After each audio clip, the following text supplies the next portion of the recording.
ಒಳ ಮೀಸಲಾತಿಯನ್ನು ಅತಿ ಶೀಘ್ರದಲ್ಲೇ ದಯಮಾಡಿ ಜಾರಿ ಮಾಡೋದು ಸರ್. ಸರ್ ದಯಮಾಡಿ ಸರ್, ನೀವು ಸರ್ ನಿಮ್ಗೆ ಹೆಸರು ಬರುತ್ತೆ ಸರ್.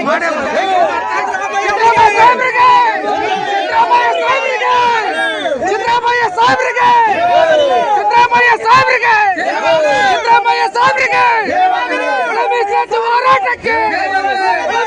ಹೋರಾಟಕ್ಕೆ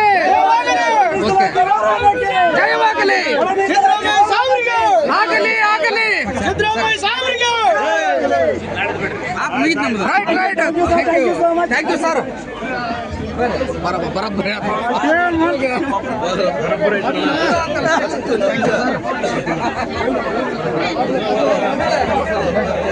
ಸಿಗಂದ